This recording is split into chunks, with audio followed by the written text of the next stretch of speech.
श्रीमद् भगवत गीता का द्वितीय अध्याय है सांख्य योग। यह अध्याय समग्र गीता का सबसे महत्वपूर्ण अध्याय इसलिए भी माना जाता है कि इसमें एक तरह से समग्र गीता का सार है। भगवान श्री कृष्ण अर्जुन से कहते हैं कि अब जबकि युद्ध होना निश्चित ही है, तो यदि तुमने युद्ध नहीं किया तो तुम मारे जाओगे, कायर या नपुंसक कहलाओगे। और जिनके मृत्यु का शोक तुम कर रहे हो वे तो वास्तव में उनके शरीर हैं, उनकी आत्मा तो अमर है। शरीर का कभी न कभी तो नाश होना ही है।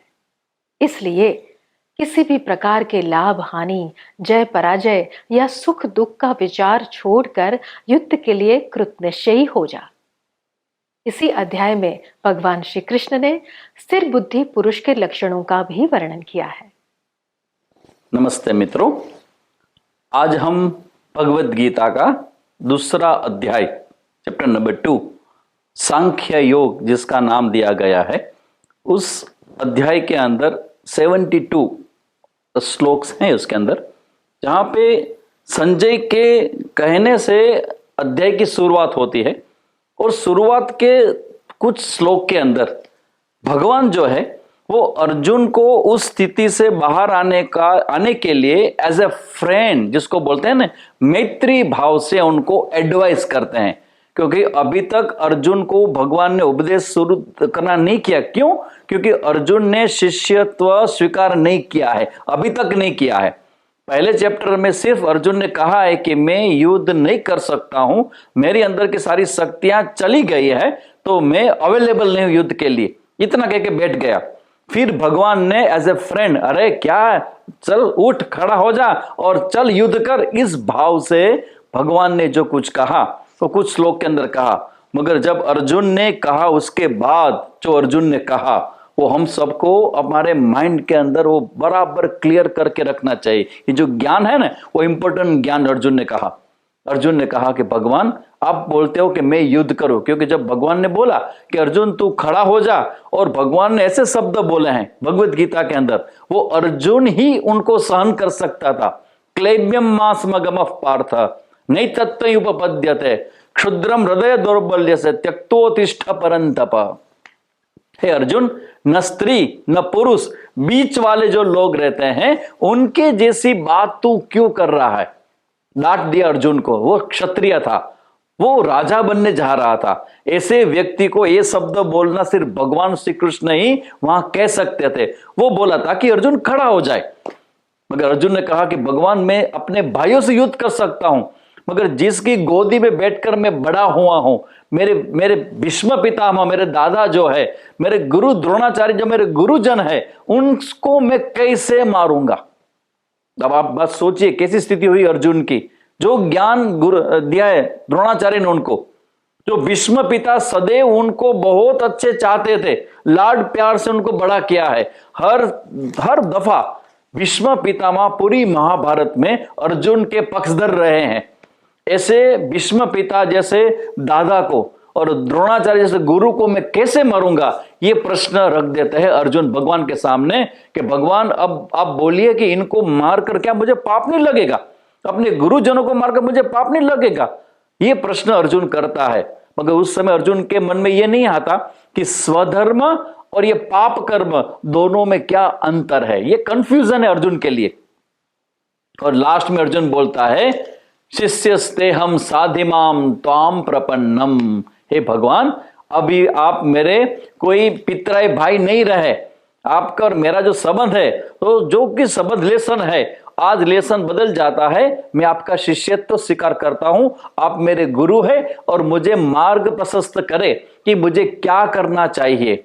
याद रखना एक बात, हमारे जीवन में जब ऐसी सिचुएशन आती है जहां हम कुछ नहीं कर सकते हैं, तब किसी का हेल्प लेना भी इंटेलिजेंस है, हमारे गुरुजी बोलते हैं।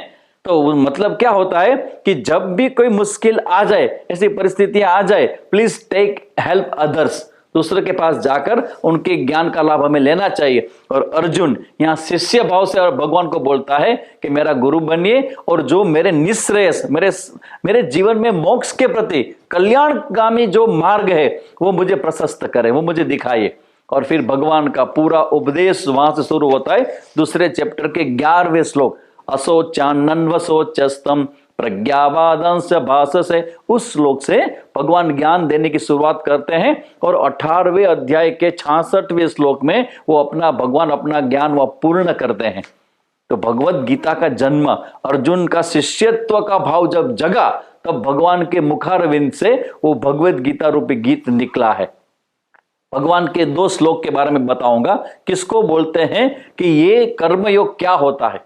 उसकी शुरुआत भगवान यहां पे बताते हैं। सबसे पहले भगवान ज्ञान के बारे में बताते हैं, आत्मज्ञान के बारे में बताते हैं। आत्मा का कभी हत्या नहीं होती, आत्मा हनन नहीं हो सकता। मतलब जब लोग हत्या करते हैं ना, तो शरीर का होता है, आत्मा का नहीं होता है, क्योंकि जो जल होता है वो उससे कभी भी आत्मा का स्पर्श नहीं कर सकता, अग्नि आत्मा को स्पर्श नहीं कर सकती।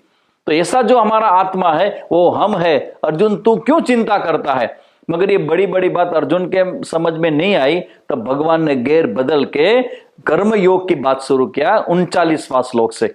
और वहां पे भगवान बोलते हैं कि अर्जुन, अब तेरे लिए मैं कर्म योग की बात शुरू करूंगा। और उस कर्म योग के संदर्भ में भगवान ने 47 और 48 नंबर की जो श्लोक है, वहां पे भगवान ने बताया है कि हमें क्या करना चाहिए। सबसे पहला श्लोक भगवान का, कर्मण्येवाधिकारस्ते मा फलेषु कदाचन मा कर्म फल हेतुर्भूः मा ते संगोस्त्व कर्मणि।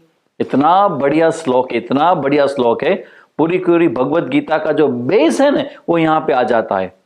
कर्म करने में हम स्वतंत्र है। अर्जुन, तू कर्म करने में स्वतंत्र है, मतलब कर्म की पसंदगी तू कर सकता है। मैं कर्म करूं, इस तरह से करूं या न करूं, या फिर मैं दूसरा कुछ करूं, ये तेरे हाथ में फ्रीडम है। फ्रीडम ओवर एक्शन, जिसको बोलते हैं कर्म के संदर्भ में स्वतंत्रता। कर्मण्येवाधिकारस्ते मा फलेषु कदाचन, फल का निर्णय करने में तू स्वतंत्र नहीं है। मेरी बात बार बार सुनना जो मैं कहने जा रहा हूं। फल का निर्णय करने में हम स्वतंत्र नहीं है। जितनी फ्रीडम कर्म के संदर्भ में, प्रयत्न के संदर्भ में, उतनी फ्रीडम हमारी फल के संदर्भ में नहीं है।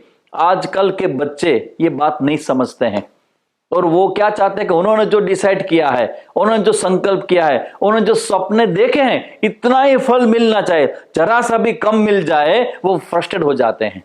अरे कभी कभी तो सुसाइड करने की नौबत भी आ पड़ती है बच्चों को। क्यों? क्योंकि ये समझते हैं कि सब हम जैसा चाहते हैं ऐसा ही होना चाहिए, और जो होता है वो गलत हो रहा है या सही हो रहा है, वो डिसीजन लेने वाले आप कौन होते हो? कई लोगों के जीवन में हुआ है, बुरा हुआ है, मगर आगे जाके लगेगा ये अच्छा हुआ, ताकि ये होने से हमारे अंदर की सुसुप्त शक्तियां जागृत हो गई। तो ये सुसाइडल एटीट्यूड जो हमारा होता है, उनके सामने भगवत गीता कहता है कि मां फलेषु कदाचन, फल का डिसीजन लेने में तू स्वतंत्र नहीं है। तू कर्म कर, प्रयत्न कर। 24 आवर्स तेरे को दिए हैं। हमारे माननीय वड़ा प्रधान श्री 18 घंटे 17 घंटे काम कर रहे हैं। तो ये देखो आप, हम लोग कितना काम कर सकते, 10 घंटे 12 घंटा 13 घंटा 8 घंटा।